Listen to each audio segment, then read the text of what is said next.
I suppose what I would like to talk about is just how important it is to be, if you want to be a filmmaker, I know it's a cliche, just go do it. I would like to show you a film that I made that is nothing very special. I made it with a very special director, Tom Higgins, and we did it together. We produced it together and did it together, and it's called The Modernist, and I'd just like it to be an inspirational piece for even after all the days and the weeks and the months that I shoot on house, I still find time to go off and do other projects, because if it's in your soul, you just don't stop. You keep on doing things, and you make images and you create stuff, and there's never a holiday from that. I mean, you always see images that you want to capture. You think of ideas that you'd love to make films about, and you write or read scripts and dream. And now, thanks to HD DSLRs, you can dream less and actually do more. And so, just as a parting little thing, I'd love to show this film called The Modernist.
So,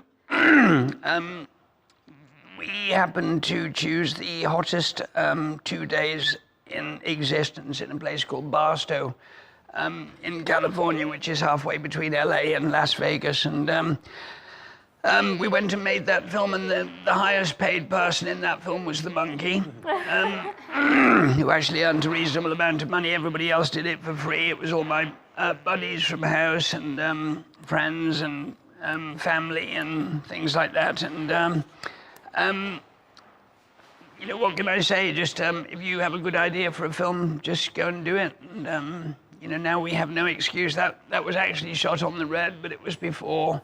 It was shot a little while ago. It was before the HD DSLR system was around, and it was the only camera I could get for free at the time, courtesy of a wonderful company called Keslow Camera.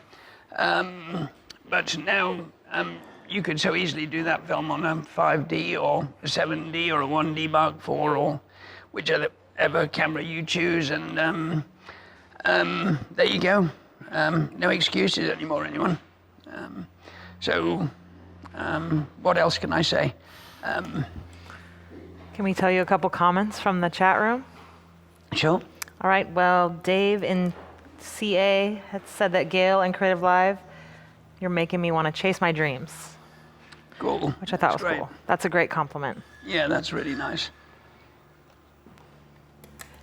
And H. Tetson has said, Gail is awesome. I hope Creative Live would bring more cinematography workshops. We hope so as well. Cool.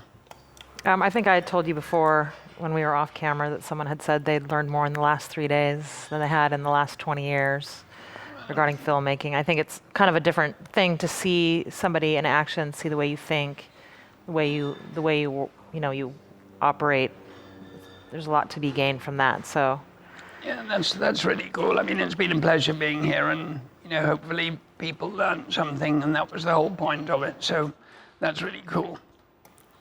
I have a question from SFO, which is, in an attempt to understand how a master craftsman like Gail thinks and approaches a project to bring his special talents to bear, SFO would like to know what you think are the qualities that make you unique among other cinematographers.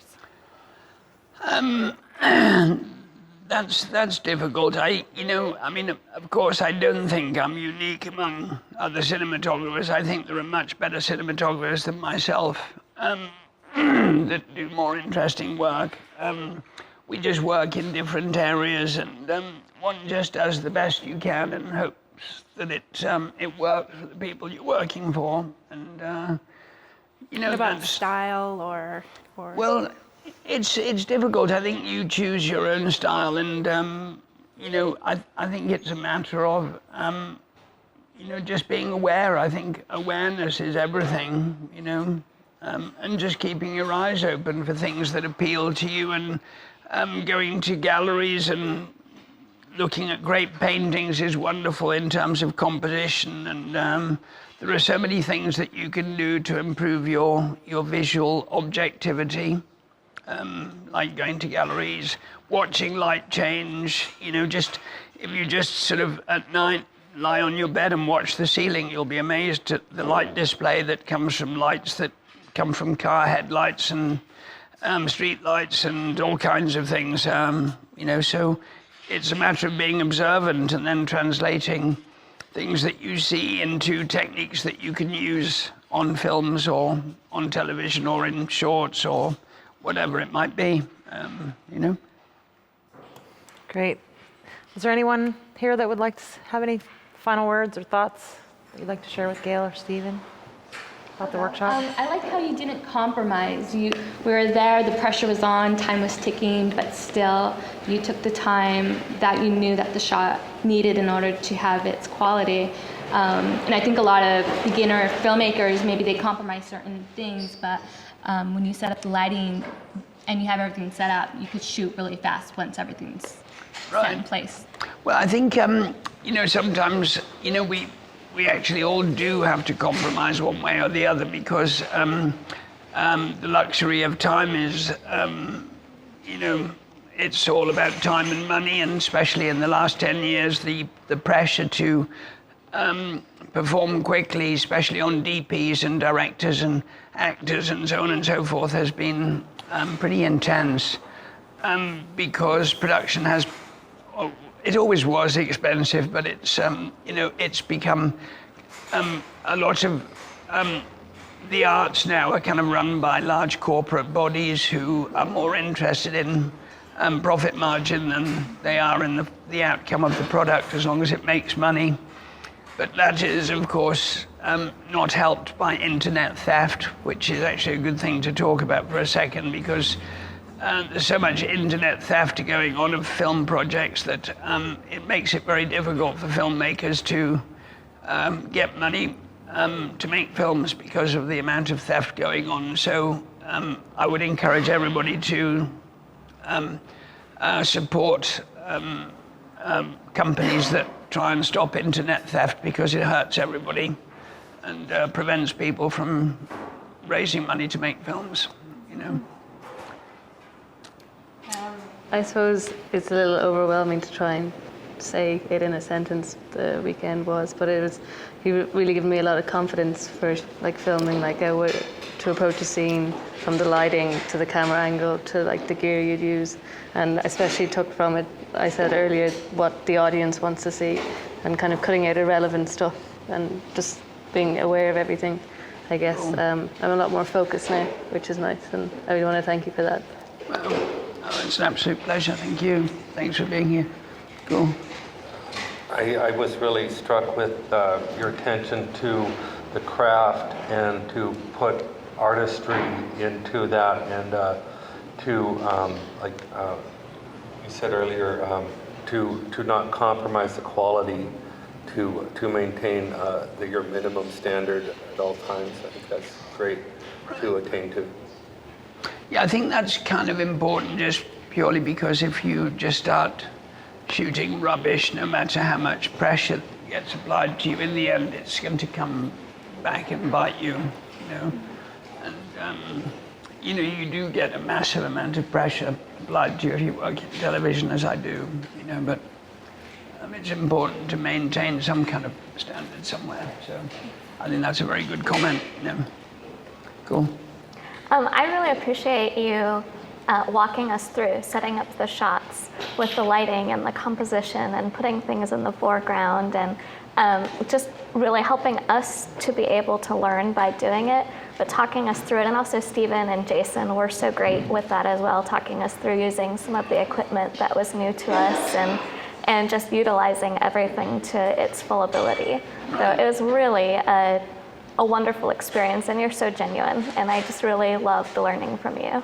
Well, thanks so much for being here. It's been an absolute pleasure, and you know, it's, you know, when you actually feel that your people are taking something away with them, it actually inspires you to do more. So that's cool. It goes both ways, you know. You said it several times, and I'm going to try and take it to the heart when you said separate your brain from your eyes, analyze the scene, and don't just let your brain say that looks okay and do the autocorrect for you. And that was a great tip and something I can use on anything. Yeah, it's really important, and that's a very good point. I mean, the more you can do that, look at something objectively from a photographic point of view, the more you're going to be a good director of photography, I believe. So, good point. The whole weekend's been so incredible. What's benefited, I know me personally, from just being here in person, is learning by example. And as we've already discussed, you know, seeing you really go through an entire scene, all the decisions that you make, compromising when you absolutely have to, but at the same time doing your best to not let that affect the quality of the work. And just having a chance to put our hands on some of this equipment and really see how it's used. You can only learn so much sitting behind a computer and reading books and things like that, and you just come to the point you've got to get out and do it. And learning by example like this is just absolutely invaluable. Fantastic. Well, thank you so much. Thank you all for being here. It's been a real pleasure. I couldn't have wished for a nicer group to work with. I'd love to thank the crew that's helped us in Creative Live. Been blessed with a really terrific crew, fantastic bunch of guys who stopped me looking foolish. And we've had wonderful cameramen that have been covering this in a very clever way and stopping me look like some fat idiot, you know, so there we go. So I really appreciate that. They've all got skinny filters on. So it's been overall a 3-day trip. You know, I've really enjoyed it. And, you know, thanks to Stephen, thanks to Jason, and what a great 3 days.